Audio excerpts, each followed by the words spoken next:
What's up, everybody? Welcome to the Last Inning Touchdown, the Lit Podcast. This is our first episode. I am Jason. I got my buddy Logan here. We are starting something new. We're going to talk about some baseball, we're going to talk about some football, and we're going to talk about some Overwatch. And I know it sounds random. It's a lot of random things that don't necessarily go together, but they're important to us. We like to talk about them, and hopefully you enjoy it. So, Logan, what is up, my man? Not much, man. I'm actually excited just to talk sports with my boy on the reg. Hey, that's what's up. We used to sit around and old MLB The Show days. You just watch me play and we just talk about baseball all night. So Yeah. now we're kind of producing this into a real thing here. So I guess first off, we gotta, if we're gonna start with MLB here, we congratulations to the Dodgers, huh? How Hell yeah. about I'm that? actually really excited for the Dodgers Yeah, you personally. know what? I think that the Dodgers get a lot of hate because of all the money they've spent. But I mean, look at it. I mean, they have spent all of this money over all these years, and yet it took this long to win. So it's like obviously just spending money does not win you a World Series. So like that's like a big thing, I think. Yeah, and you can clearly see that by the Pirates making the postseason like 3 years in a row in the middle of the 2000s, the middle of 2010s, and the Royals winning a series, the continued success of the Rays in Oakland every single year. And Miami spent all this money and were terrible, and then they traded all those guys, and now they're good, and they spent $0. So Yeah, I think that there's been a Stanton lot. was making more than their whole roster. Yeah, absolutely. I think that that's one of those things that like people look back to those late 90s, early 2000 Yankees dynasty, that everybody knows about and everyone thinks, "Man, they just spent a bunch of money and that's why they were as good as they were." But really if you look at those teams, they had a core of their own talent and then spent money to support that talent they had. And so the Dodgers started that whole process by buying everybody that was available and they weren't any good. And now they've built their own core and said, look, we're going to go get a Mookie Betts and throw them in with what we got. We're going to go get expensive guys and put them in there with the pieces we already have. And we're going to make a good club that continuously is good every single year. Yeah, because before it was let's sign Adrian Gonzalez, let's trade for Carl Crawford, let's trade for just Carl anybody they could Crawford. find. And what happened was is they were trading Boston and trading and signing Gonzalez and Hanley Ramirez and everything. And yeah, Hanley was good and Gonzalez was good, but all of a sudden Carl Crawford was a $20 million cap hit and he wasn't even good enough to start. So it's obviously not a cap hit, but a luxury tax hit. Right. And you're spending all this money and you're getting zero benefit. And then now you see it like Will Smith is hitting fifth. Cody Bellinger is still in arbitration. Uh, Julio Urias won 4 games in the postseason, and he's 23 or 22, and I think in arbitration. And that was a big step up for him too, because he was kind of a guy that they kept using out of the bullpen in the early parts of his career so far. So for him to start, starting was kind of different for him. So he kind of had to step up here. Well, a lot of his starts though were short starts, but he was Right. still starting the game. They were all like in a 1-2 inning things, Mm-hmm. or at one point in the postseason, he had 3 bullpen relief appearances, and they had won all 3 games he came in after he won. So he was 3-0, and he'd only thrown like 2 1/3 innings. But Yeah, it's interesting how the Dodgers kind of changed some mentality with some of their young pitchers. Like they aren't necessarily using them as starters; they're kind of using them as whatever the team needs that day. It's which definitely is, kind of a different approach. I know it's kind of the Cardinals did it a couple years ago, and they haven't really done it since. But because they did it with Dakota Hudson, they shoved him in the pen, and then he was really good. And even though he was clearly supposed to be good enough to be a starter, they didn't even risk it. And the Dodgers with Urias called him up, I think, at 19 years old, Right. like 3 years ago, Mm-hmm. and then he wasn't like he was okay, and then he kind of something happened. I think he may have gotten hurt, but all of a sudden he was just gone for a while, and now he's Right. back. Yeah. But So I but guess I guess the big question and the big thing about the whole World Series right now is the whole Blake Snell coming out so at 73 pitches and 1 out in the fifth inning. Why? Wow. I guess if you're the Rays, you look at it as like our sabermetrics is what got us here. And so we're gonna follow ride or die with sabermetrics, but it's like, man, you gotta look at that and see like he's dominating the heart of the Dodgers lineup the entire night, and then you pull him because he gives up a hit. I don't know, man. Yeah, it's a weird dynamic because I read a thing this morning on kind of the advanced stats on there was a 202 times or something in the last 4 years where a pitcher had allowed 1 hit, 9 Ks in less than 6 innings, and though through 5 innings or something, 1 or less hits and 9 Ks, and in that sixth inning, the pitchers had an almost 4 ERA, Hmm. So when you go by just like the trend of everybody, he's almost got a 4 ERA, and exactly like the Dodgers use this to get here, and that's why they're there from all these bullpen games and going to the bullpen early, and that's very common in postseason baseball all the time, no matter if it's the Rays or the Cardinals or the Dodgers or Cleveland. You have these guys that have these big bullpens that are just full of superstars in the pen. So like, I don't want to risk it. And in this case, I wouldn't really say even bit them that bad. They only allowed 3 runs, but it obviously didn't go in their favor. Yeah, no, I mean, it just sucks because it's like one of those things that on paper and watching the game, you feel like that was a terrible decision. But it's like, man, that these people get paid a lot of money to make these decisions, and it got them there. And they were, I mean, they were one of the best teams all year long, and they've been one of the best teams over the last few years. So obviously, this strategy has worked for them in the past. It just sucks because Game 6 is when it backfires on you, and with arguably your best pitcher on the hill, it backfires on you. Yeah, like let's get this straight. If I'm thinking of it from a Cardinals scenario, and I got Jack Flaherty on the bump, who's the ace of the Cardinals, per se, I guess, I don't know, and he's the guy most likely to do that outcome, and he's 73 pitches deep into 9 Ks in just over 5 innings. I'm liking my odds of keeping Flaherty on the mound till 110 pitches, and that's with the Cardinals having a top like 5 bullpen the last like 3 years. So I don't know. The Rays are more successful than the Cardinals, so as of recent memory. So you can't really hate what they did. I mean, does it make the most sense? No, but it's what got them there. Right. And Yeah, I they were think the the second only best team all year. The whole year, they're the best team in the AL, the second best team all year. They rolled through the postseason. They didn't have an easy stretch. They beat the Yankees and they beat Houston, and then they lost to the Dodgers. I mean, they would have had a pretty wicked stretch of 3 teams in a row there that would have. Yeah, I think the Would have been tough pretty part is remarkable. for me is if I'm pulling him in that situation, I feel like I would have need to seen something that like made me feel like he wasn't gonna have a good inning. But I believe the first out was like a pop out to short, and then the hit was kind of just a bloop to center. Like to me, that I mean, if they would have killed both those pitches, I could see myself saying, they're starting to hit him. But man, I mean, neither one was very hard contact, and it makes me wonder, if you leave him in, what happens. But I mean, that's always hindsight's 2020. They say that.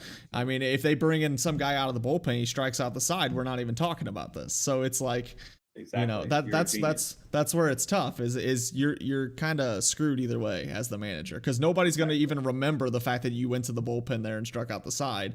So nobody's going to recognize that was a good decision. But then you poll him and you're going to get all this hate because your team lost.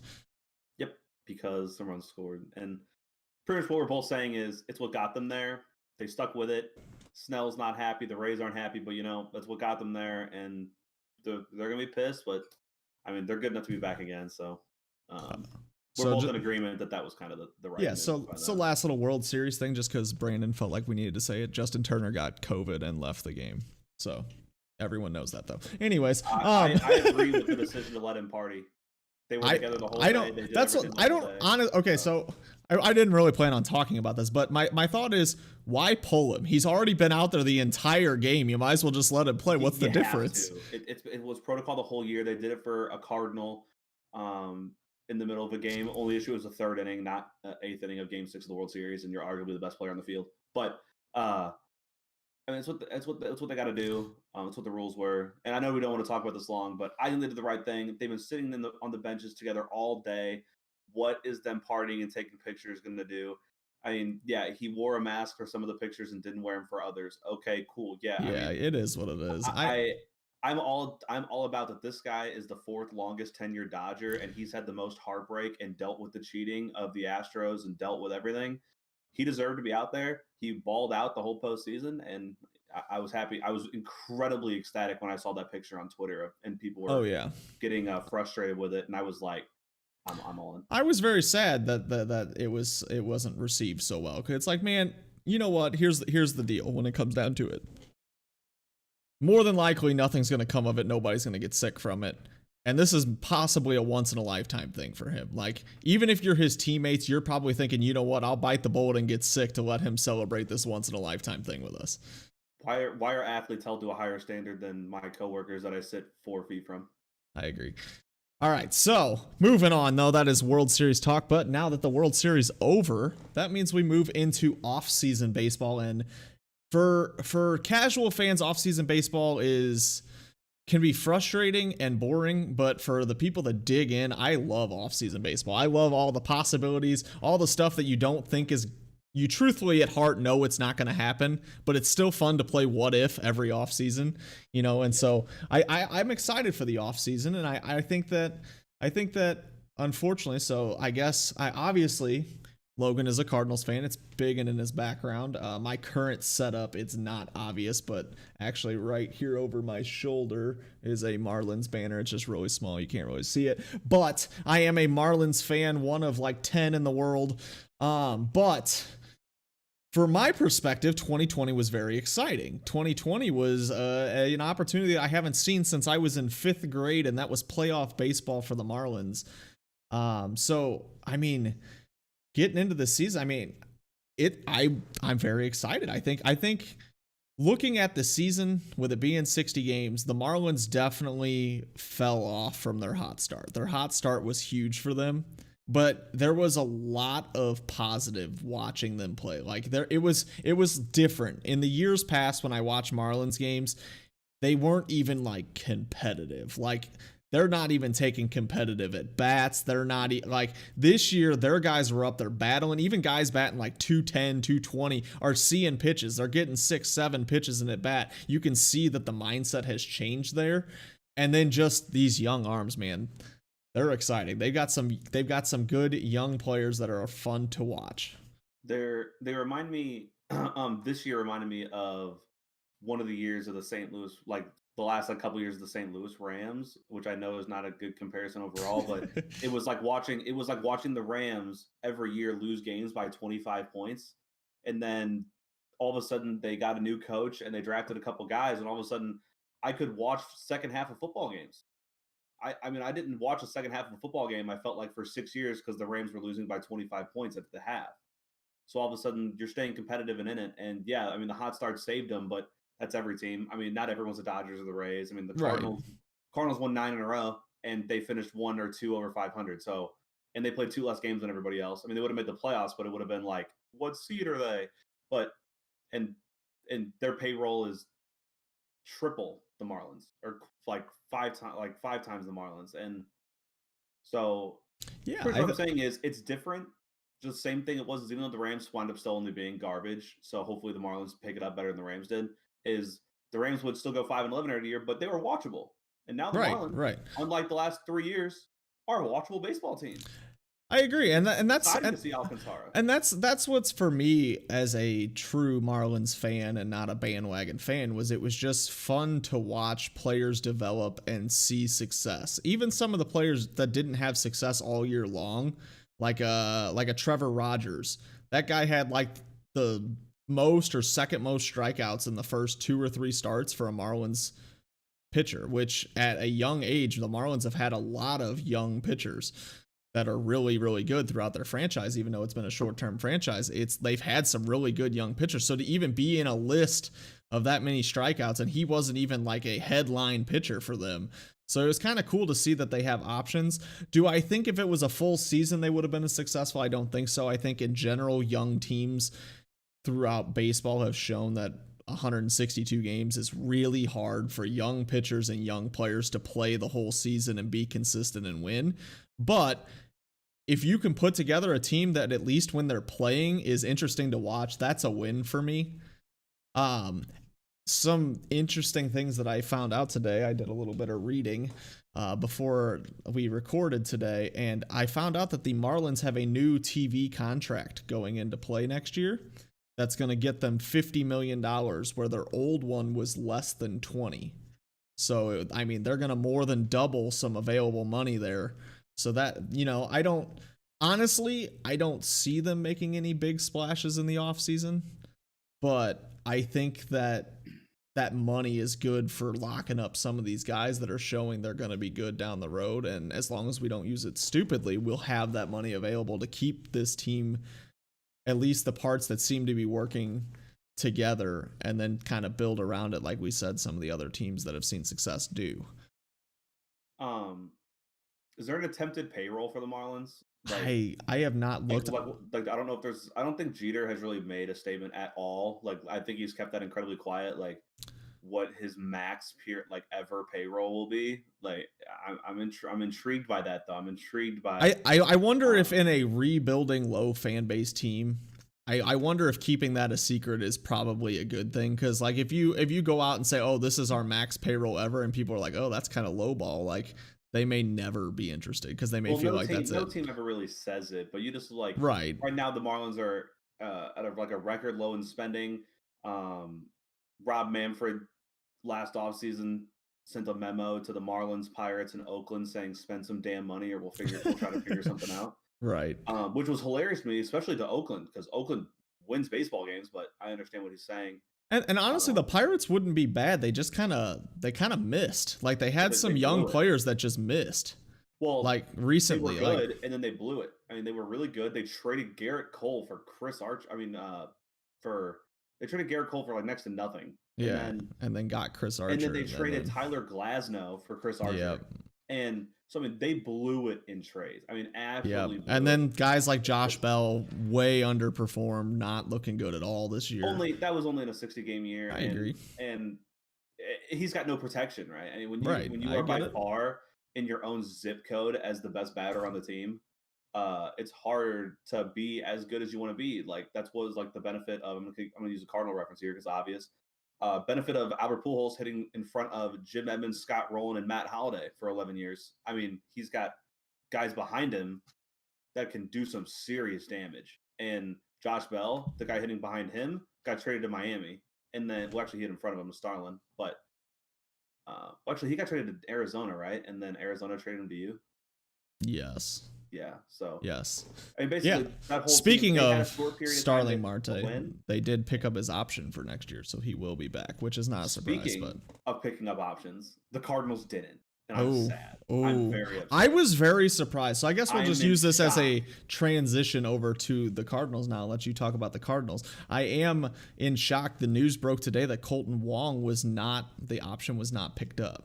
$12.5 million. The Cardinals need to save some money. Yeah, you rich asses. Okay, so the Cardinals have gone from a mid-level baseball team to one of the most profitable baseball teams in the world. And that is because of their continued success for a long time.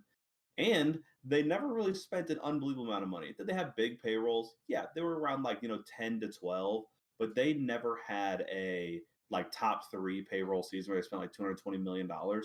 But they, Colton Wong was their best player in 2019. And in 2020, had another good year. He started off horrifically hitting and then picked it up. And you can see by his stats that they're not even that horrific. And his first, August was horrible. And the Cardinals, self-inflicted, had the hardest road of any team, even though self-inflicted, to be successful. And guys are playing an unbelievable amount of time in a short period of time. As you know, the Marlins went through the second most doubleheaders. They had the second most self-inflicted wounds, and the Cardinals had the most, with missing 2 weeks of baseball due to COVID. And to see these guys even be kind of successful, and Colton Wong have a Gold Glove season and follow it up with a finalist for a Gold Glove, and I don't think he's going to win it. He made too many errors.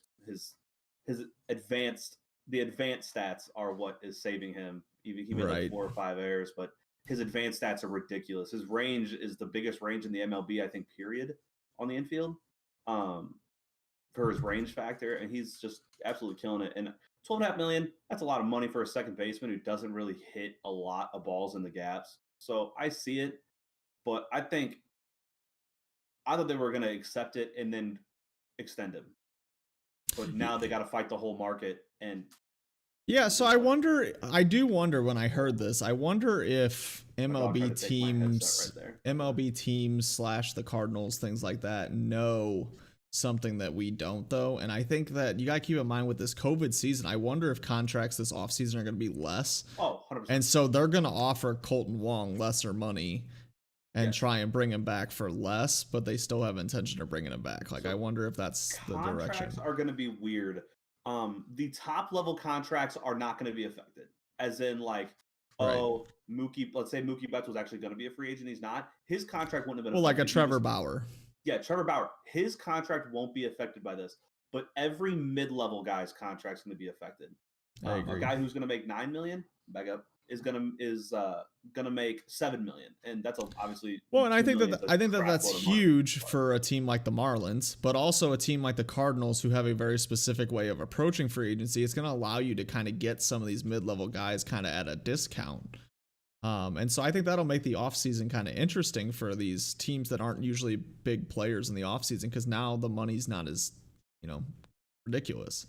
Well, the Cardinals are going to be boring this offseason anyway because, and they're, in my opinion, what my goal would be, and this is a biased Cardinals fan, is they would spend zero money besides, not zero money, but next to zero money besides re-signing what they already have.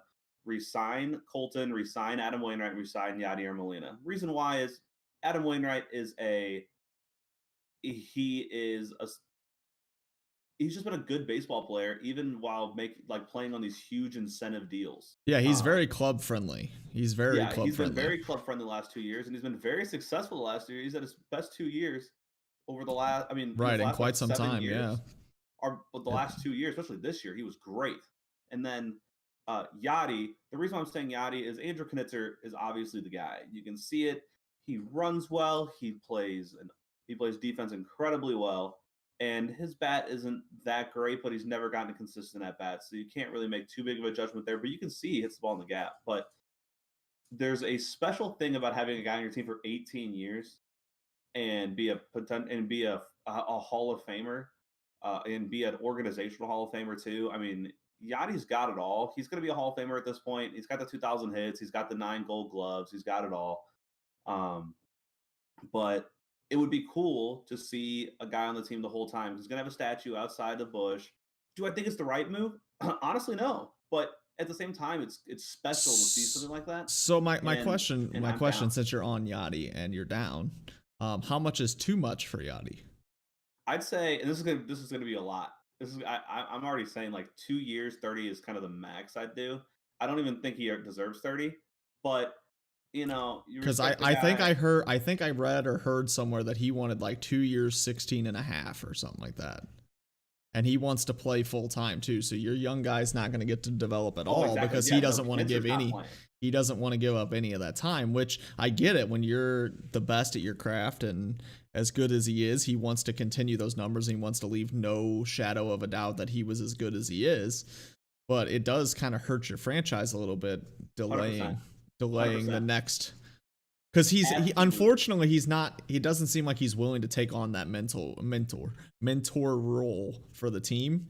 He's kind of more, he's good with the pitchers, but as far as he doesn't want to develop his replacement, he doesn't want to help his replacements. But at the same time, he's not giving up his spot. He's like, yeah, I'll help this guy learn, but I'm still the guy. Right. I'm gonna be the guy, and we're gonna trade Carson Kelly, and we're gonna potentially trade Andrew Knitzer. And is it the right decision? No. But if we're trying to win as many baseball games as we can, no. But at the same time, we're going to waste one of these years anyway, spending like one of these years where he's making all this money.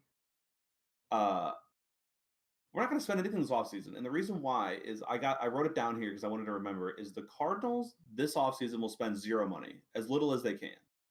For the same reason is because after 2021, Andrew Miller, Dexter Fowler, Matt Carpenter, and hilariously, Mike Leake will all be off their books. Mike Leake. And the funny thing about that is people are like, oh, that's whatever. Dexter Fowler's making like 23 million this year. Matt Carpenter's making an average of 20, and I think he's making as also 23 and a half this year. Because I think he only made 16 and a half last year. And then Andrew Miller's making, I think, 16, and then Mike Leake's making like 5, which is hilarious because he hasn't played with the Cardinals in like 4 years. Right. So what I'm saying is that's like $60 million. Yeah, it's like 65. That's big boy money there. And that's up to a bunch of guys who are near non-factors. Matt Carpenter's a non-factor right now.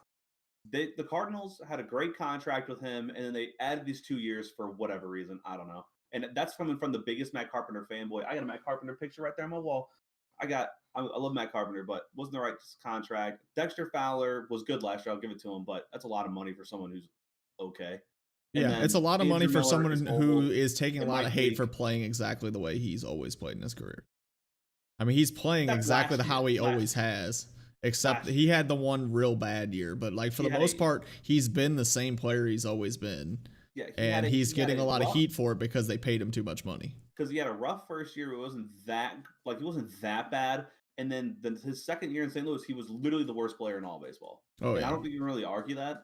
He was terrific defensively. He batted like a buck 70. Literally, he broke his ankle, and that almost saved the Cardinals season because the Cardinals didn't want to bench a guy making right, $19 million.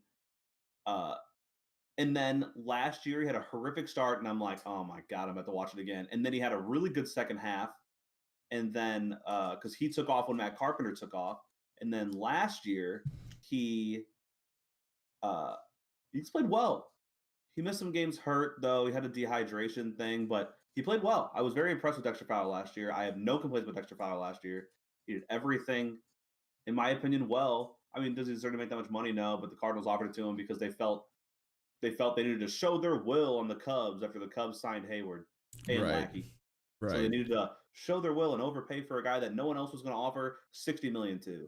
So they offered him 83 or something like that. But so honestly, I think the Cardinals are going to do nothing because they got a mass chunk of payroll coming off, and they can make a huge splash. Any Cardinals fan thinking we're going after Arenado, just stop talking about it. We're not going for it. We don't have the money to spend another $25 million on a third baseman after we're doing it on our first baseman. And Arenado, after last offseason, after these last 60 games, I'm nervous about it anyway. Yeah, I've got a lot that I could still say about free agency, so we may have to just push that off to next week because we're already getting to about that 26 minutes or so into this. So we may have to have a off-season free agent special next week where we just talk about what we want to see in the off-season. I agree. I've got a lot down though, and not a lot of time for it. So my highlight that I did want to point out, it goes along with what you were just saying about Arenado. Now, he is not the player that fits into this category, but Cardinals fans give the Cardinals a ton of trouble because they didn't sign Manny Machado. They didn't sign Bryce Harper. They didn't sign, whoever. And it's like Cardinals fans don't. Jason Hayward and David Price got offers though. Manny Machado and Bryce Harper, the reason I talk about them, it's like the Cardinals fans that say these things don't pay attention to their team at all. The Cardinals have it's known throughout baseball. The Cardinal way is known throughout baseball. Those players do not fit into the personalities and the Cardinal way. That is not the way the Cardinals play baseball. That's not the way the Cardinals present themselves. They don't have interest in players that are big hotshot, big ego players. They want guys that go out there and play hard, that can do everything. They want players like that. They're not looking, for guys to put on a show every night. They want guys that go out there, hustle, grind, and win for the team. That's what they're looking for, and they're not going to sign those big market players because most of them don't fit into the Cardinal way.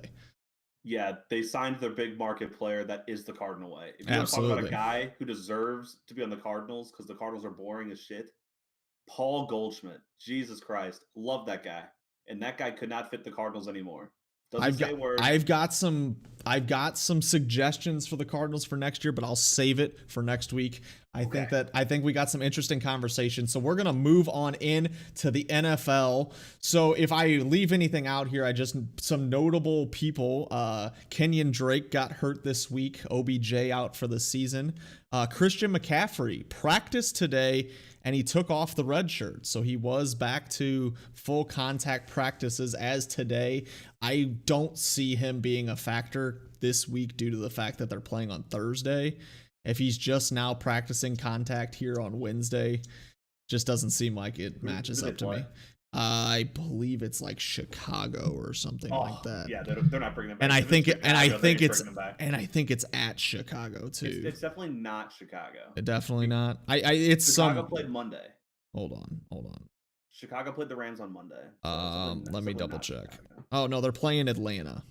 You can play against Atlanta. So they're playing tomorrow night against Atlanta. I don't know what was I think. Who's playing Chicago? Chicago just played the Rams on Monday, so that they'll play on Sunday. Nobody on my fantasy team is playing against Chicago, so I have no idea where I got that from. Anyways, so yeah, he's playing Atlanta on Thursday. I just don't see it though. I think that Davis has played well enough without him, and they've waited this long I get that he practiced, but he just started getting contact today. I don't see it personally. I don't see it. You don't need to be stupid with a guy as talented as Christian. No, I don't think so either. Other big news in football world: Antonio Brown signs with Tampa Bay, and Dez Bryant signs with Baltimore. So 2 blasts from the past receivers coming back to football, I guess. One of those is a mega blast from the past, and the other one. Yeah, it is. I forgot Dez Bryant existed, honestly, but he was good. He was good back in the day. I believe he's younger than Antonio Brown too. I think he's 31. The fun fact is Dez Bryant was offered when the Rams drafted Aaron Donald with the first pick. The Rams had the 13th pick, and Dallas had the 14th pick, and they were going to swap picks. No, they weren't even going to swap picks. It was the St. Louis Rams were going to trade the 13th pick for Dez Bryant, and the Cowboys said no. And I can tell you, they regret that decision because they would have drafted Aaron Donald at 13, and Dez Bryant wasn't good 2 years later. So I, in my fantasy football league this year, definitely have struggled. We're just going to look the other way on that one. But my team was stacked coming out the gate, but it just hasn't worked out. I'm a Christian McCaffrey owner, so a lot of us feel that. But the Michael Thomas Christian McCaffrey. In our little group chat for fantasy football, our commissioner posted something, and I don't remember the exact record, but it was basically saying that the Cowboys are the only team that's been just as bad as the Jets. Their record is just as bad as the Jets over the last few years. That I could look it up, but I don't feel like it. I feel it doesn't make the most sense. But there'd be a lot of scrolling here to find this. It's not that big of a deal. That doesn't make any sense to me because Dallas. So he said over the last 20 games, 2 teams have the same record of 7-13, and those 2 teams are the Jets and the Cowboys. So over the last 20 games, the Cowboys are just as bad as the Jets. Okay, well, 20 games, I was going to say. I was there you go. Like years. No, 20 games makes sense. I couldn't remember exactly the time frame, but so yeah, the Cowboys and the Jets are the same team. So. Well, we learned that Dak Prescott's going to get paid. But see, that's I don't know. That's the thing is they've been holding out on paying Dak for the last few years now. Really, this contract talk has been the last couple of years now, and he still hasn't got it. And he continues to get better and continues to perform, but the team still doesn't win. Well, he's gonna go somewhere. Yeah, no, I know that's a lot of money. That's what's insane is that team is really talented on the offensive side of the football. They just can't win games, and a lot of people are blaming the coach.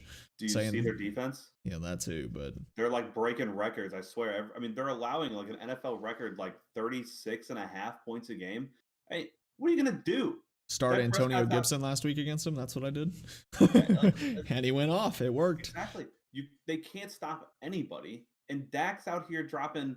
One of their wins is he dropped like 45 against Atlanta and like scored like 5 touchdowns in the second half. It's like they're terrible. And then they got blown up by Cleveland, but then pulled the game back because they were good enough to score that many points. So it's like, man, if you wouldn't have given up 50 billion points to the Browns, you would have easily won that game. The most is when they finally got back into the game. They returned a punt for a touchdown. Yeah, that momentum killer. Yep. So. All right. What we all know is Cowboys suck. All right, so this is not something I planned on, but we're gonna pull it up. Okay. All right, so this is not something I planned on, but we could. Do we want to play a little game here? This is totally off the top of my head. We can go through the games of the week, and we're gonna say who we think wins. So we can keep score. We can keep score. Who gets more teams correct on a week-to-week basis. So we're here only, I guess we're going to start here midweek, week 8. So the first one tomorrow night is the Falcons at Carolina. So Falcons at Carolina. Who are you going with here?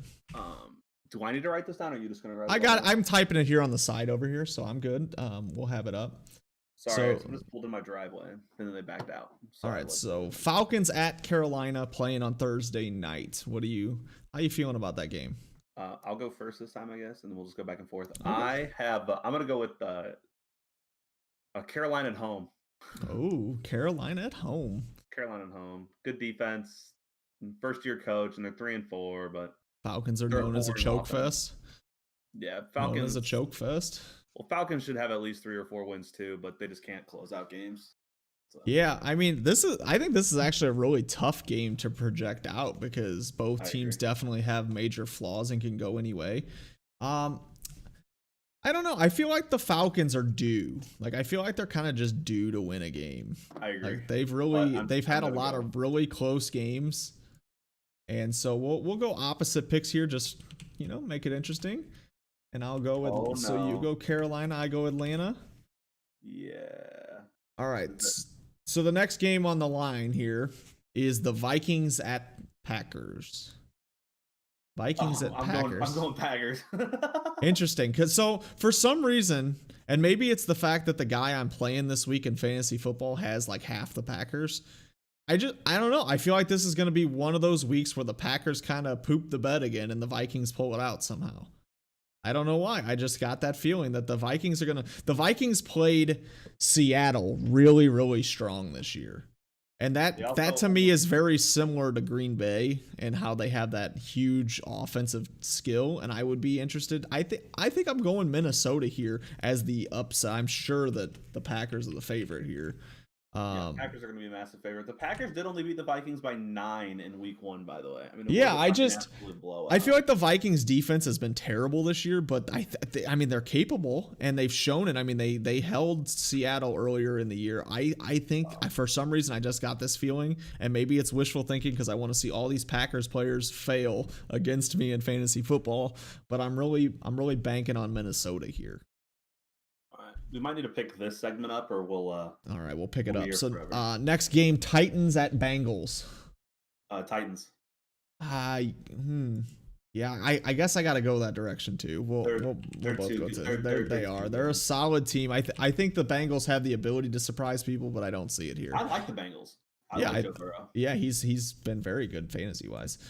All right, Jets at Chiefs. I feel like this is a pretty easy one. Are we both? I don't see the Jets picking up their win here. I'm see that. All the favorites so far. Yeah, we're gonna pick the Chiefs. Colts at Lions. Lions. All right, I'll go Colts. I think the Colts here. I don't know. I think the Colts figure it out. I'm really this week. high on the Lions this year. I had the Lions in the playoffs and second in the NFC North. So do you see them as a comeback team as they've kind of struggled? They're 3-3, so I wouldn't really put them in that. I wouldn't call it comeback as a 500 team. But I still think they're disappointing, though. I think that people thought they'd be a lot better. Well, they're like 10 seconds away from being 4-2. So that's true. All right, Steelers at Ravens. Steelers at Ravens. I'm gonna go Baltimore. Oh, interesting. Just because they're home, and I also think they're the better team, but Pittsburgh just hasn't lost yet. But I think Pittsburgh's defense is good, and Baltimore's offense has struggled this year. Like, they are not looking like the same team right now. Yeah, but you have to remember, I believe Baltimore's only loss is KC. So they're I don't know. They just don't seem to be firing the way they were. That's kind of the thing. I don't think that was possible. Well, that's true. That is true. I mean, as far as fantasy goes, as I keep saying, I mean, Lamar Jackson has been just about useless to anybody that drafted him too early. So I'll go Pittsburgh in this one. So we've got some separation here. So Rams at Dolphins. Tua will be starting in that game. I'll go Miami. I think I gotta go. Miami. I think I gotta go Rams. I think the Rams are too good defensively for a guy to come in and his first game. I think he's talented. I just don't see it here. I think that the Rams are too good to allow that to happen. I agree, but I like Miami. I like their coach a lot. Okay. I think he might be one of the better coaches in football, and people might think I'm crazy, but he held that team together last year when after they traded everybody and they were losing every game by 40 points and they won like 4 or 5 games. The fact that they didn't go 1-15 last year was unbelievable. He did an unbelievable job after the entire team threw a fit and asked to get traded. It was pretty ridiculous. They all kind of acted like giant stuck-up babies. I know, and then that shows how good of a coach he is, though, because even after they traded their best players, they won games and they beat the Patriots and changed the entire playoffs by beating the Patriots late in the season. All right, well, speaking of beating the Patriots, the next game is Patriots at Bills. The Bills have struggled offensively, but the Patriots have also been pretty bad offensively. I'm going Patriots. Oh. Just because. I Hey, don't dude. want to. I like I mean, Josh Allen. that game is always interesting. No matter how bad the Bills have been in the past, they've always played the Patriots really well. Yep. The Bills have struggled. The Patriots have struggled.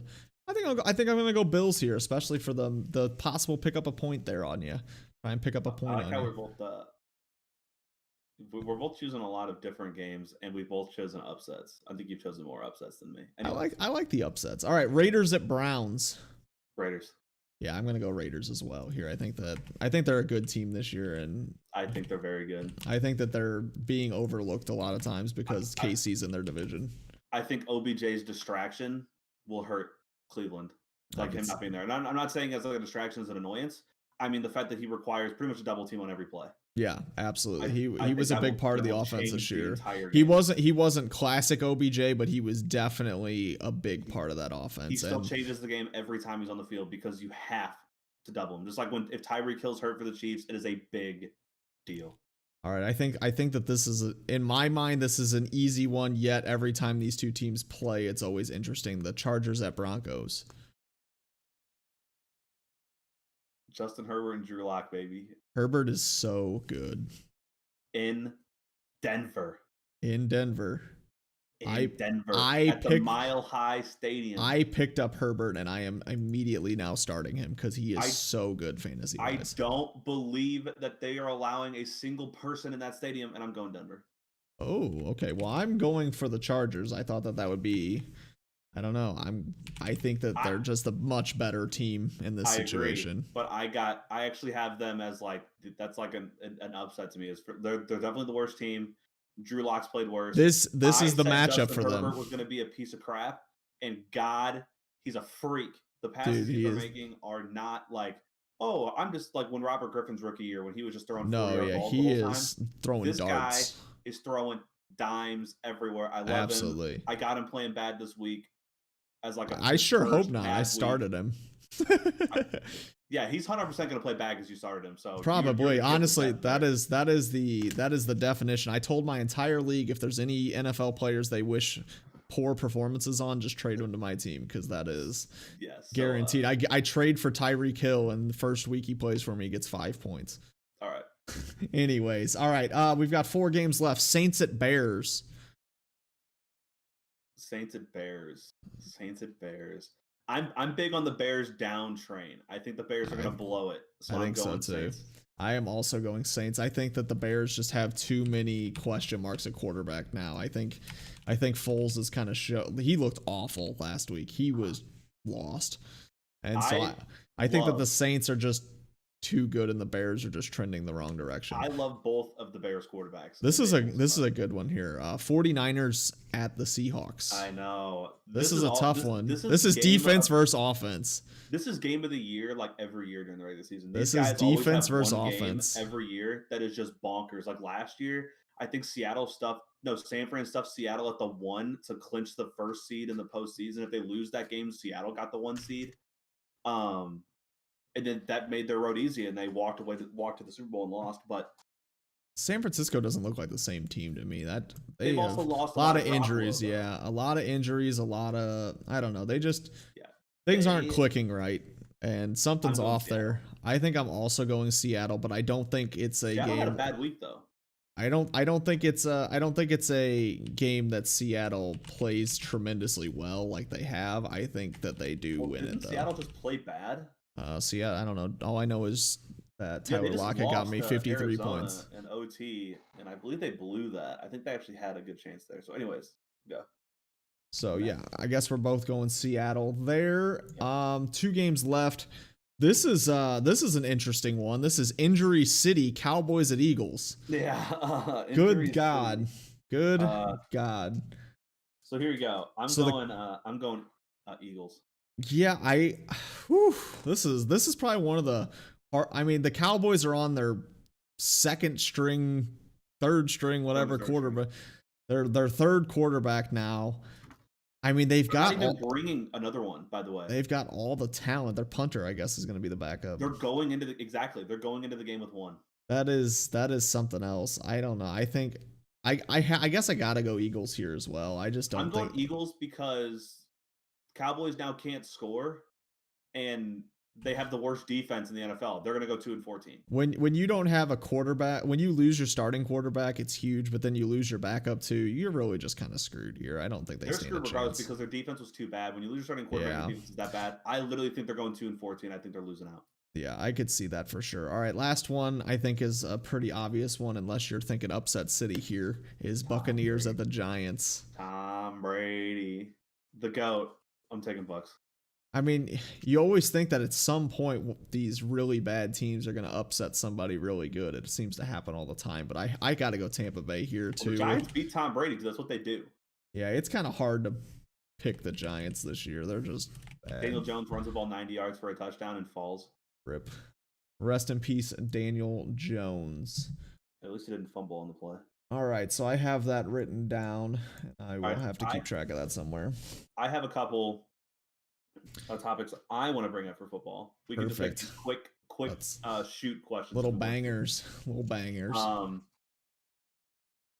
listening 4 teams here. Legit contenders. Are they legit contenders?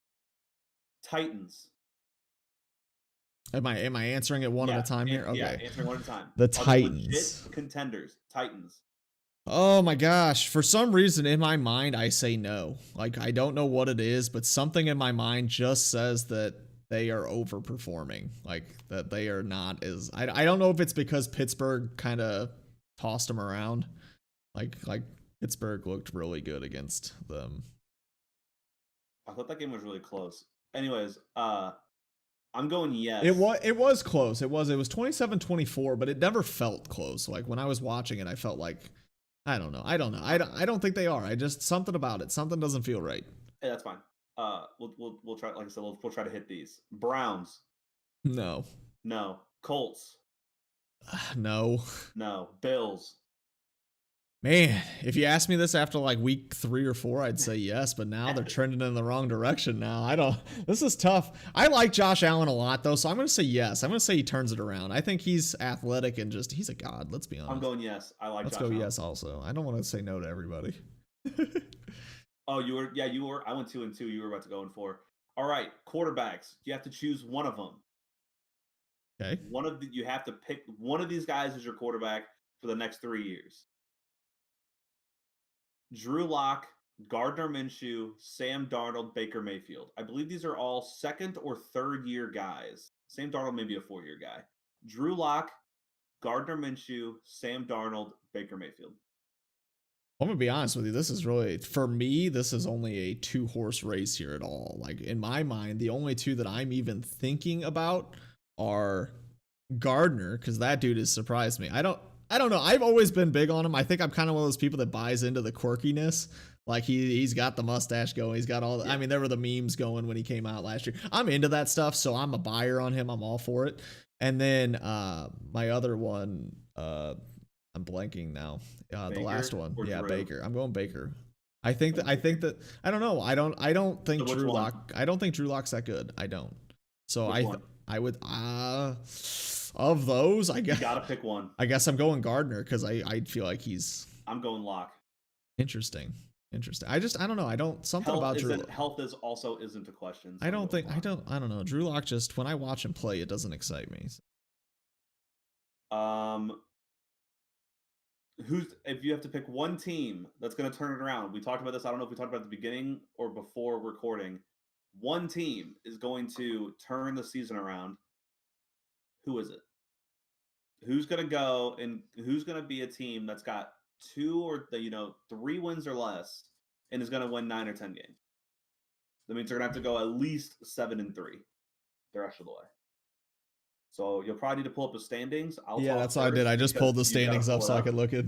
So my team, if there's anybody, and if they count, I kind of said they didn't count it earlier because you said if they turn it around, and I said, well, they're 3-3.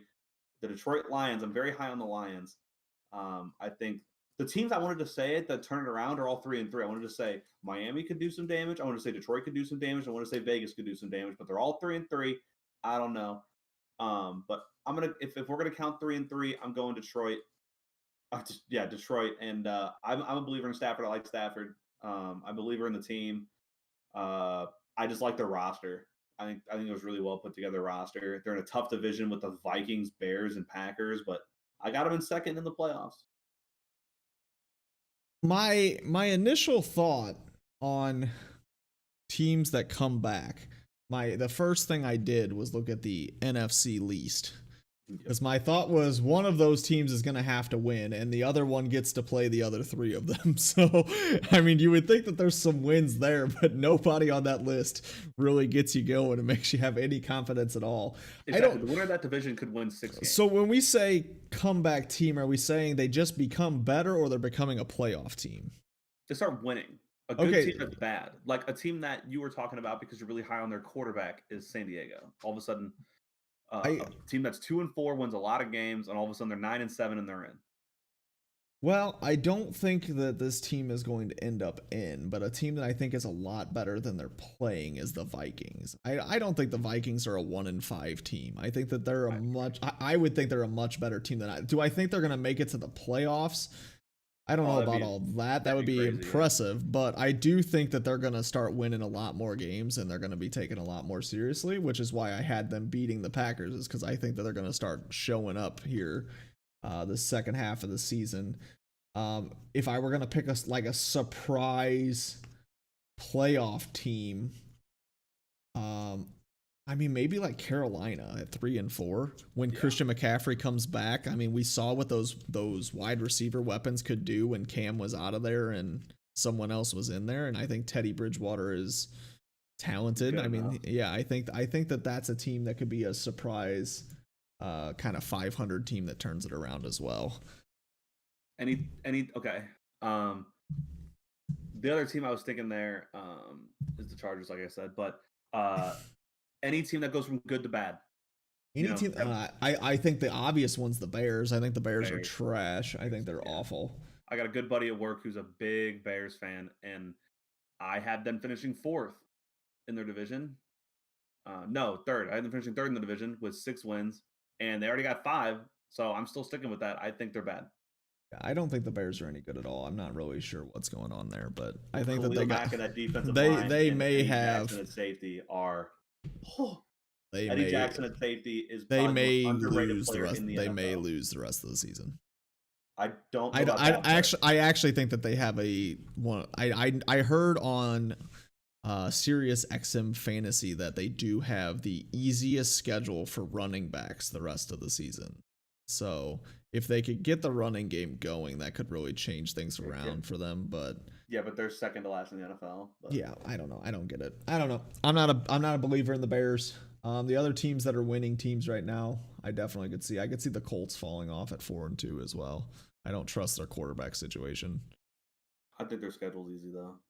Yeah, I'm not projecting out here on schedule. This is all just off the top of my. They're playing the NFC South, and the Jaguars and Texans are in that division. So. That is true. Something to be said for that. All right, so are we ready to switch on over to the topic that I think is so? We're just going for it. We're going towards Overwatch and Overwatch League. So this is huge for me because, as Logan knows, when Overwatch League got started, it was basically the first esport that I got into. And kind of none of our other friends really followed it or got into it. So I kind of fell off for a little bit. But now Logan's into it. It's gotten me more into it. And I'm having fun kind of researching things about it and learning more about it. I think, to me, Overwatch League is I think that's prime time esports. To me, it is the most exciting esport to watch. I don't know. I just think that the way the game momentum shifts and big plays happen and the way that it's so team based, to me it's the most fun to watch. I'm loving Overwatch. I think it's in a really good place. I think the devs blew it for a long time with how long it was taking them to patch things, and we watched the exact same meta for a year, so everyone fell asleep. Goats. And now Genji's good 1 month, and the next month he's completely out of the meta. So it's cool to see shifts like that, as long as May is not involved. And it is. It's fun to watch players show that they're good at more than just one hero. And then a guy like Rascal comes from being a guy who never plays to being the reason they win a mid-season tournament, to then being someone they can't play. even though he's good at everybody. He just he's like, oh, Echo's meta, I'm playing all the time. Genji's meta, I'm playing all the time. Yeah, so a little bit before your time in Overwatch League, Boston Uprise had one good stage in their career, and it was a stage where Rascal got to pop off on Tracer, and he was like the best Tracer in the world for a while there, and then Tracer kind of fell by the wayside, as did Rascal, and so that's kind of what happened to his career, and then he didn't get along with people at Dallas, which is very common, and kind of got bumped around a little bit. So I think this is a very interesting year to kind of get into too. I mean, this is probably the craziest off season for like just about any esport, other than maybe if you said like when Call of Duty became a franchised esport. Yeah. I mean but that's kind of different. That's like starting a whole new thing. Well, so all of a sudden everyone was a free agent. Right. This is an established league, and this is the definition of roster mania. Teams have lost so many players that I can't even begin to talk about or list these players. I guess we should start by stating our favorite teams. So I am a Dallas Fuel fan. I followed Envy through just about nothing, but that was always my favorite team, despite the fact I didn't actually follow any of the esports. Joke, Envy Us is what it is. Talk about like our favorite COD teams, and this man, and even though he had never watched a single COD match for like years, in the midst of it, he'd just type in Envy Us. That's what's up, man. When Envious came onto the scene in Modern Warfare 2, it was awesome. Modern Warfare 2, watching esports was like almost impossible back then because there wasn't really good ways to find it, but you'd find them on YouTube here and there, and they were cool. I mean, they were a fun team. So, I mean, that is really where Envious started for me. I just liked their name, and it's kind of cocky, and Envy Us. Like, yeah, I'm into that stuff. I'm into the cocky attitudes, especially in esports. So yeah, I'm a Dallas Fuel fan. Logan, you want to tell us about your struggles? I'm a fan of probably the worst organization so far in Overwatch esports. I'm a Houston Outlaws fan. I would like to change because of the ownership change, but I'm not going to bandwagon good teams. I do watch other teams and follow. I mean, I pretty much watch every match, honestly. This last season, pretty much from the tournament that Paris won. I pretty much felt like I watched every single match, regardless if it was Europe or America. Not live, but I'd watch replays, and so I'm a Houston Outlaws fan. I watch them lose a lot. I watch them be competitive against San Fran when they shouldn't be, and I watch them lose to teams that they probably should beat. Like they lost to Boston when Boston was hands down the worst team in the league, no question, and they found a way to do that. So. That game was painful to watch. That Boston Houston game again, which then proved they were the worst team in the league because they were it was in the playoffs when it mattered the most. And I remember watching Boston and Houston play the first time during the year, and I was watching it live, and the YouTube chat was literally it was like quick play ? Like because it was so random and bad. Like there was another game that Houston was involved in was a Houston Dallas match, which was like 5 maps that went down to the wire, and all anyone talked about is they were like, this is just bad Overwatch, but all the games were close, so people were pumped about it. Yeah, and it's the rivalry, the Houston Dallas. So people, and it was during homestands, I believe, still. So I think Dallas had the homestand, so people were still pumped about it. And it was bad Overwatch because both the teams were bad at that time. Dallas picked it up, but Houston, Houston was bad. And I'm going to throw my buddy Brandon in here as well. All 3 of us are fans. Me and Jason watch more. I think I watched the most of recent, and I'm a Houston fan, Jason's a Dallas fan, and Brandon is a Toronto fan. So we watch a lot of losses. And it's funny because we're all going through the same situation where our teams basically dropped their entire roster and started over. So I guess that kind of moves us into Overwatch free agent land here. Some big names coming off of teams. You did mention Rascal, who's now off of the Shock. Technically, Super is also a free agent off the Shock. Violet is off of the Shock right now. Violet's a free agent. He is. There's a lot of talk. There's a lot of talk saying that their only person that's going to take him back is San Francisco. That they're going to re-sign him easy. But well, yeah, they'll give. I mean, Violet's like a Super City's best player in the league. So does that hold much weight? Yeah, it holds a decent amount of weight, but nothing crazy. But if a 2-time world champion and he was on both those teams thinks he's one of the best players in the world, then Yeah, I I'll agree. go I with it. mean, I have heard that Violet is a little bit toxic, but it is what it is. Obviously, not toxic enough to not win. So They also hold a San Francisco Shock 1v1 tournament, and the man lost the first one in the finals to Rascal, I think, and he then won the second one. Um, and it's a 1v1 tournament, so he's just out here beating the best players in the world because the Shock are wound up right, winning, 2 titles, and he was finished first and second. And the second time, they had to have a sub because they had an odd number of players. And Jake, the caster, the used to be Houston, went to the finals, I think. yeah, So it was yeah, because he beat Super in the first round, then he beat oh, I'm blanking on his name and I feel horrible. that's all right. Yeah. So there He, is he, there's a large he's the list of widow. free agents. There really is. We could probably go on. It's impossible to we talk could fill about this too we could many. fill this segment just reading off who is not on their team anymore. Yeah. But I'll just mention that basically the Fuel dropped everybody. That's pretty much it. And so did a lot of teams. I know you're kind of in the same boat there. I Toronto know dropped everybody besides like Logix and they dropped Logix and Logix became a free agent and then they re-signed him and they him. dropped everybody else. Yeah. Some Which notables. because he didn't even start every. That was weird to me.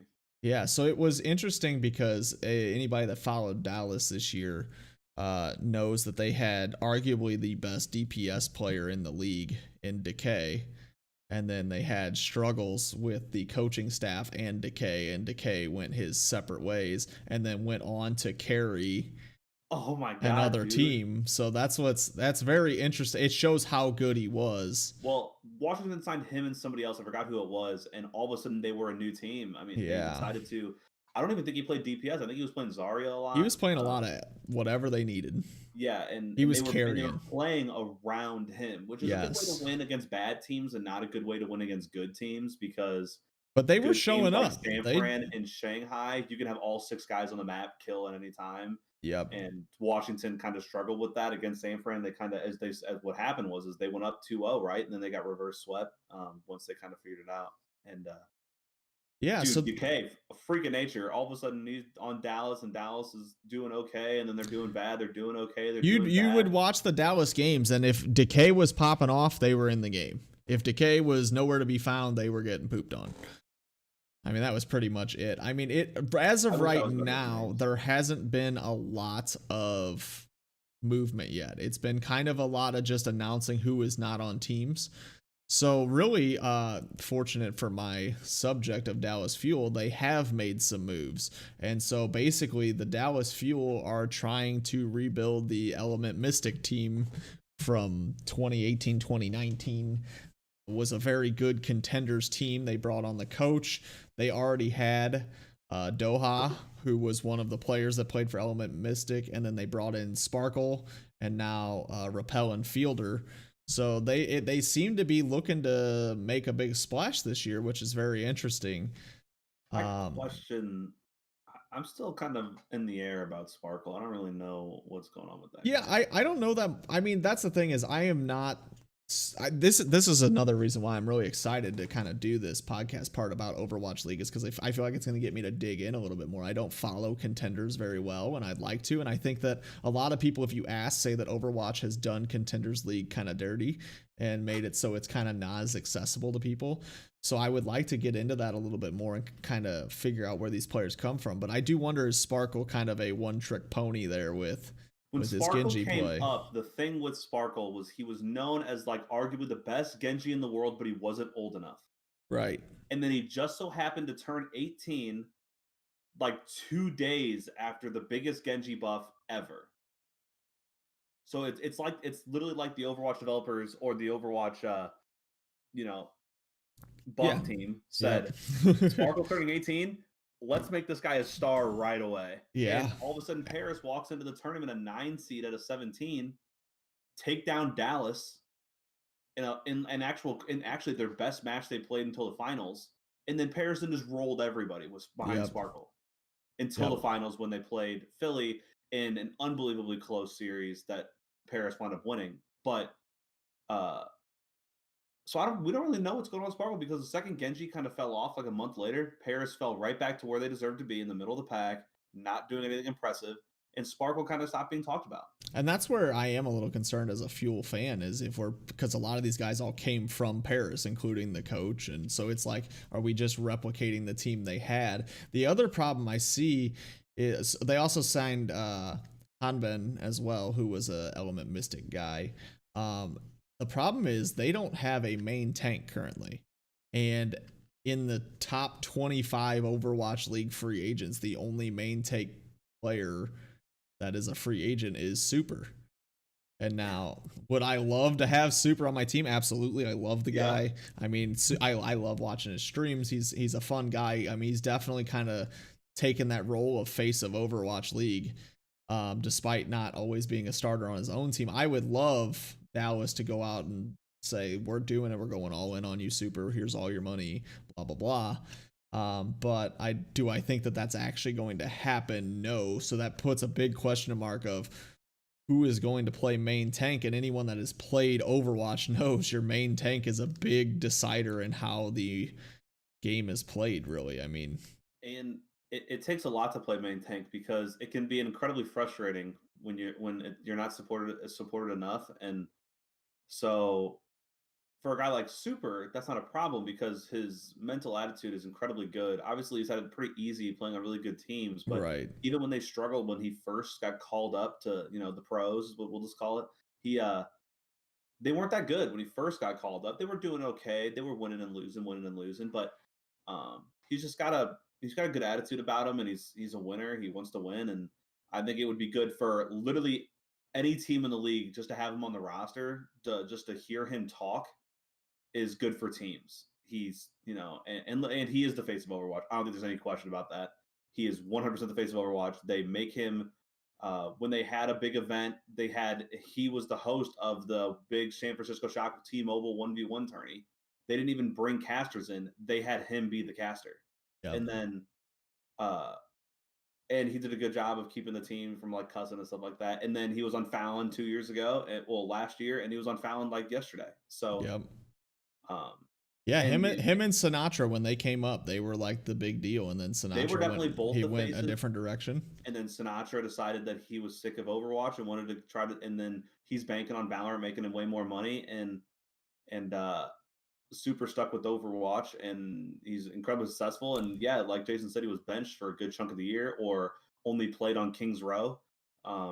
He all of a sudden, when it mattered, was starting the finals of the grand finals as Roadhog, and the man hadn't played besides like one or two maps a series in like 4 months. Yeah, I think that I think they went 0-2 in the maps he didn't play, and I think they went 4-0 in the maps he did play, or whatever it was. Yeah, it was best of 9. I think they went, I think I don't remember, but they lost both maps he didn't play. Another big deal that I realized is on this list that I didn't point out for the Shock is Moth. Moth is their main support player as well, who's also a free agent. So they have Violet and Moth technically on the free agents. So if they were to lose one of them, that could make a huge difference. Yeah, Moth is known as the best Lucio in the world. So yeah, so my question for you, and we can get into this topic, is so basically your team is a blank slate. Surprises that the one player that really surprised me that they let go was Linkser. I thought Linkser was very talented, but I mean, maybe he's limited in who he can play, and they don't think that he's good enough at those people to be one trick pony for him. So I mean, that was kind of a surprise for me. But so basically, what I know, I think Dante is the only guy they brought back. I think that's all they have left is Dante. Who are some guys you're interested in? So the main guy is Kareev. Okay.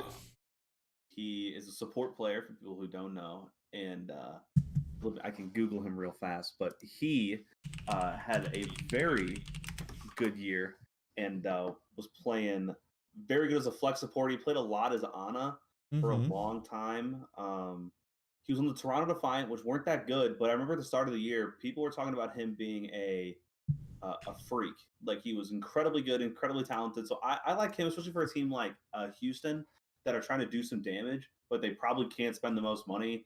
and they don't have any sexy players on their team, they could go for a guy like Kareev and try to convince him to join the team along with Dante. And then the tank I'd say they go after is Fury. Interesting. And then my big DPS for them to go after would be EQO or Rascal. Probably not going to get both, but Houston does have the money. They got big owners. I don't know if everyone has like the same cap, but I don't know if this is a thing, but I kind of get the vibe that Houston likes certain personalities in players. And so the off tank that I said that I thought they would get was McGravy. So McGravy got playing?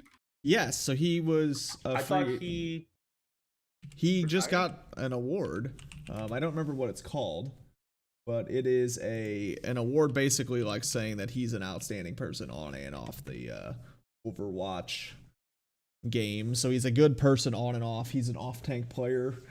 I could see him being a Houston kind of player. To me, he is, unless he did retire, which he did not. Okay, so I didn't think, but that's all right. So McGravy is a solid off tank player, and I remember him dropping a fat diva bomb on the fuel at the start of the season this year. But he's a good guy on and off the game, and I think that kind of fits into the kind of people that Houston has always kind of had.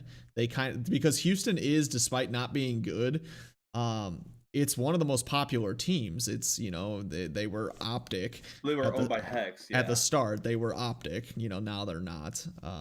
But they were, and so they gained a lot of that fan base and became a very popular team. And McGravy could be the face of that team because he's such a good person. And then even if they're not that good, they still have a face that people like and things like that. You get McGravy and Dante and then that makes sense. I like McGravy. He was on the Valiant, right? Or was he on the Valiant? Yeah, he was on the Valiant. Yeah, I like McGravy. I know he's well liked. I didn't know he won that nicest guy in the community type thing, but yeah. So for myself, for Dallas, I actually thought that Oni God could be a very good pickup for him. So he is the guy that Dallas brought in to play after what's his face, Decay left, and he was very solid, but he just seemed to make a lot of mistakes. And I could see a team like Houston picking him up and saying, you know what, do your thing. We're going to work through it because we're not that good anyways, and we're going to see how good you can be. Because at times he was good enough to carry, but then at times he would make huge mistakes that you're like, what are you doing? So I could see somebody like him going to a team like Houston where he gets a chance to play and just kind of see if he can pop off or not. So I kind of put him down as somebody I thought was interesting for the Outlaws as well. Here's the problem with me with Overwatch is I watch a lot of Overwatch, but there's a lot of players, and I don't know enough about all the players. Like the thing with the Call of Duty League, when that thing franchised, is I've been watching Call of Duty since Modern Warfare 3 regularly, and like watching all the pros. And even though I might have followed guys like Scump more than others, I still followed other guys and know who other guys are, and that's my problem with Overwatch League is I don't. And I think that's why I'm so excited to kind of talk about this every week, is because then we get to build this knowledge and we're going to kind of grow as we're going too. And it's a fun thing to get into. So I'm just going to go through real quick here because we are getting short on time. The players that I thought on the same note for Dallas, originally I had some players that I thought were interesting, but then these more recent signings kind of changed my mindset. I would love to see Dallas go get Moth. They did sign 2 flex support players that are pretty solid players. I think Moth is going to sign. I think Moth would be a huge pickup for them. Do I think it'll happen? I don't know. I think the Shock are going to have a hard time losing both support players. I think they're going to try and get both of them back. But we'll see. I don't know. That's the thing is Overwatch's Violet back. I don't think Overwatch's payroll is not super clear, so it's kind of hard to know what teams are willing to spend. I really hate that about the Overwatch League and Call of Duty League. Like, tell me salaries, dude. Yeah, it's hard to know. It's hard to know really what they're working with, like looking at these free agents. But so my wish list, I said that I would like Moth. I would love Super. We talked about that. I think you need a main tank player, and there's just nobody else out there. But do I think it'll happen? Probably not. I also named EQO. So a little fun fact that Logan knows, but when Overwatch League started, I was picking my favorite team between Philly and Dallas, and neither one was very good to start. And I chose Dallas, but I still have always liked Philly. Like, I like watching Carpe, and EQO was one of my favorite players. In case you're wondering, EQO is emotional quotient 0. That's what it stands for. So he talked about how IQ is a number, so he put EQ for his emotional quotient, saying that he doesn't get worked up. EQO was better than Sparkle in the finals of that Paris Philly EQO is a really good DPS player on a lot of really good I'm not heroes. Talking about individual heroes. When they played each other, Sparkle was the flashy Genji, where EQO was the efficient Genji. That was really how that game went. Oh yeah, he was better in the series, but Paris was a better team, and EQO actually had like the craziest play ever to keep the series alive. And if they would have won that map 7 off of that play when he was in like a 2v5, and he hit his ult, his Dragon Blade on Cart in overtime, so we had to stay on. Oh my god, it was unbelievable. It was one of my favorite play of the year. It was absolutely, I didn't even know what I was watching because I was watching it live. And these are the casters were like celebrating with Paris. They were like getting ready, and all of a sudden they were like, "Oh my god, it's a 2v2!" Right. And it was, they wound up losing the map, but yeah, because I mean, that was when Paris really kind of showed up, and everybody was like, "Holy cow, maybe Paris is gonna be good," and then they kind of weren't. But I mean, they made Philly look silly, and Philly was arguably the best team all season. Philly was the best team in the world after they 3-0'd the Shock in that tournament, I believe. Yeah, the Philly was solid, and then they just later. Never mind. Philly just didn't perform there at the end. I just don't think they're as deep as the other teams were. So when a lot of some metas just change, there's a lot of weird stuff this year. I think that'll be interesting next year too, because some of these players that played for these NA teams were still playing from Korea on like 800 billion ping, and so they were playing on terrible internet. I can't believe that EQO didn't travel. I can't believe it. Yeah, that blew my mind. And Super said this, and I actually agree. He's like, this is a team sport. Imagine a team saying, man, we have a 25-man roster in baseball, but we're only going to bring 23 of our guys. He's like, that makes no sense. He's like, we had 2 guys on our roster that never played, and if they weren't coming, I would have been livid. And I agree with that. Like, you're a team. You got there together. You practiced together. EQO was a major part of the team. Chipson never played. Who cares? He should have came, and they left 3 guys at home. I was right, especially if there was like a patch, and all of a sudden Genji became the meta, and EQO is still sitting in North America. You're like, what are you doing? Yeah, you just lost the tournament because you didn't bring your best player. I agree. I think it's very weird. But so. On the talk of Philly, the one guy that I had mentioned to you that I would love to see go to Philly is Diem, because I would like Carpe and Diem to be back together. I would like them to be back together. I don't know their expansive hero pool. They may end up playing the same heroes a lot of the time, so maybe that doesn't work in Overwatch League, but it would be kind of cool to have those guys back together. I think to just abbreviate, I would like to see a big time play for a main tank. And then I'd like for them to do a good job rounding out their support. Because I think that the way Dallas is going right now, one of the main support to me, it looks like they want to make a push for a good team. I agree. So I don't think you sign all these players and then just go get nonsense. Now I would love, I don't know anything about it, and maybe before next week I'll look into it a little bit more. I'd like to see, are there any players in contenders that are like just now 18 or something that it could be possible big names here. So I might do some research on that. I really agree with Dallas. Hastro he wants to compete. He's not about just showing up. Hastro has never been that way, and he'll never be that way. Right. Especially after his Dallas Empire rolled the first Call of Duty championship. And they did it by signing what they thought were the best 5 players available, and he got all of them. Prim. I mean, he's spent a boatload of money, and he's going to do it again. So I think that they're going for that same approach. Hopes for Dallas. I think, and so a lot of people keep saying Overwatch League is dying, but actually, I think I saw somewhere that the viewership was at an all-time high this year. I think that there is a lot of struggle because it's split up. You know, some people are watching on the website to get the drop. Some people are watching on YouTube. A lot of people like you are watching it later on and not watching it live. So I think I think it's really hard to judge how viewership is, but I can't wait to see what Overwatch does when they can go back in person, they can put on their events and things are big again. I think Overwatch League does it better than anybody else right now. I mean, I think because COD copying it. COD didn't get a chance to show what they could do last year because of COVID, but I think Overwatch League showed that they can do it really, really well. And so I'm excited to see how that goes forward. I'm excited to talk about it every week. You got anything you want to say before we call it quits here? I think Overwatch killed the game. I think actually Overwatch and Call of Duty did a really good job of surviving a professional esports league online in very early in both of their careers, especially COD's franchise line. I mean, I think they did a really good job. But Overwatch is the best production.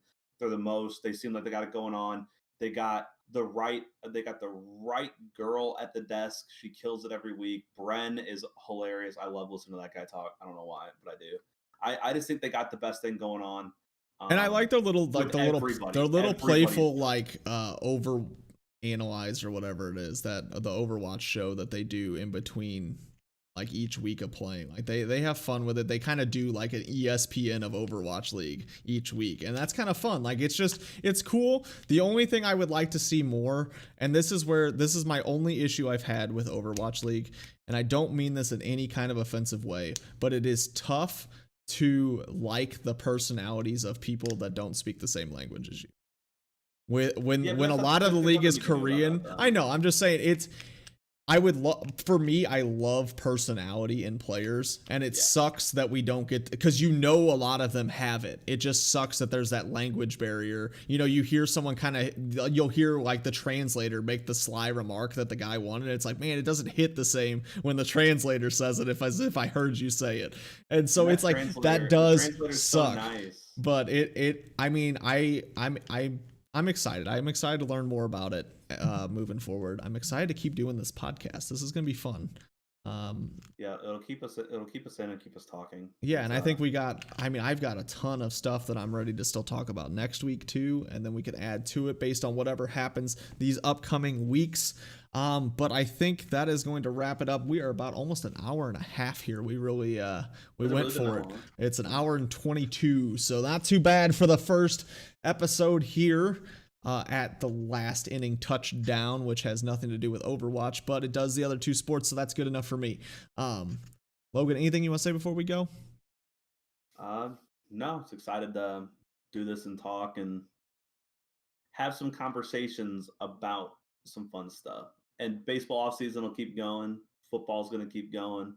Overwatch drama is going to get going. So I love it. So if you don't already, you can find our Twitter in the link down below. This is also our YouTube channel. If you're watching this on YouTube, hit that subscribe button. We really appreciate you stopping by. Let us know what we can do to make this better, what stuff you want to hear about. If you have any questions, leave them in the comments below, tweet us. We will try to answer those questions as well. I will see you guys next time. What about you? Bye. Bye.